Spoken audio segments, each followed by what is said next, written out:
Hello, I'm Canon Peter Bruinvels. I'm the Surrey County Council's Civilian Military Liaison Advisor, working closely with the military. Today I want to talk to you about the service pupil premium and how it benefits our service children in many of your schools. Indeed, we have 1,284 service children attending 188 different schools across Surrey.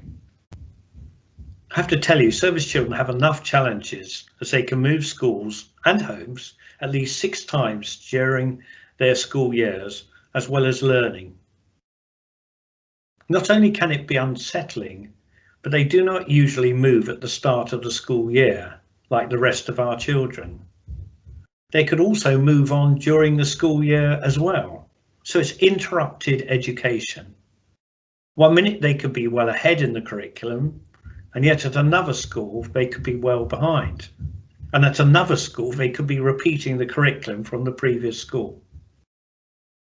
It's very difficult for them to make long-lasting friendships because they move so often. When they're about to move, I have to say they start to withdraw from and distance themselves from their close friends. The most remarkable thing about them is that they tend to be resilient. They do accept these changes. Why do they? Well, of course, they're used to moving, unlike the majority of their schoolmates. Eligible schools receive the service pupil premium so that they can offer mainly pastoral support during challenging times, and to help mitigate the impact on service children of family mobility or parental deployment, especially overseas. It can be quite lonely for them. Service pupil premium is available to all service children, and at £310 per annum, it can be used to help service children transition between schools, or perhaps for some extra coaching, or to fund attending breakfast clubs and after school clubs. As one well-known supermarket chain says, every little helps. But we do need to check whether the service pupil premium allocation is being used properly and not lumped together with the general school budget and accounts. I have to say, Ofsted does look out for it and to ensure that it's spent properly for the exclusive benefit of each service child in that particular school. Schools might also consider how to improve the level of and means of communication between the child and their deployed parents. Some schools have introduced Skype time clubs, whilst other schools have helped children develop scrap tots and diaries so that they can show them to their parents on their return, and they can highlight the achievements and activities from day-to-day school life. So the funding could be spent on providing a variety of means of support, including counselling, provision, nurture groups, and as I said earlier, pastoral care. In addition, extra staff hours may be required to support the needs of a particular service child when they join a new school, as a result of a posting or when a parent is deployed, and these hours could be funded by the service pupil premium. Often it can be forgotten when there are only 1 or 2 service children in a school, and then they could become disadvantaged.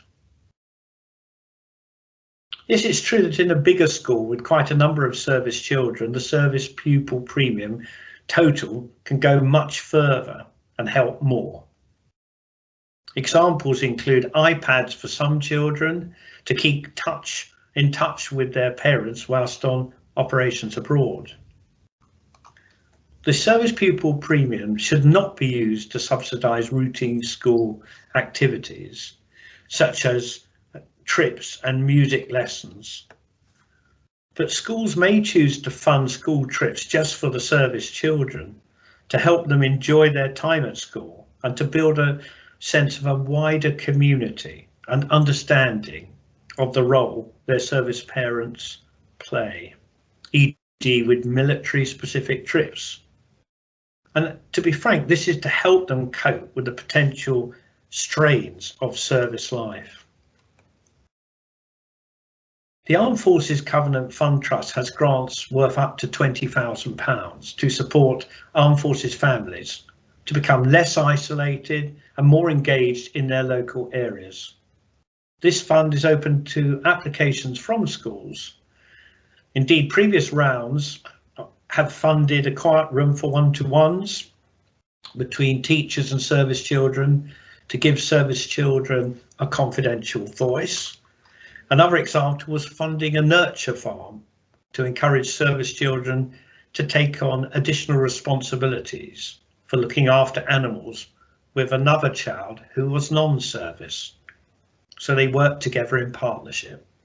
It gave them both confidence.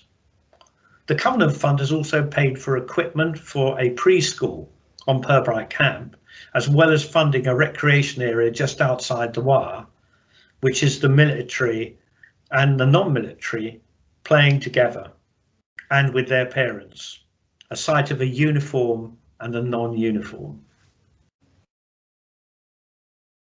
In summary, service children bring a unique dynamic to school life. We need to ensure that they have all the support that they need. To do that, I would ask you to do 3 things for us. The first one is to help ensure that all teachers and governors are aware of which children are service children, and to provide some training to understand their needs and what military life is like for them. The second one is to check how the service pupil premium is being used. Remember, I mentioned earlier on that Ofsted are interested as well. And the final one is to consider applying for an Armed Forces Covenant Fund grant so that you can partnership to your school between the military, the service children and the other children at the school.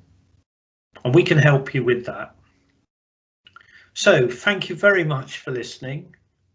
I have to say, service children are a great asset to any school. And if nurtured well, they will become very responsible young citizens. Thank you.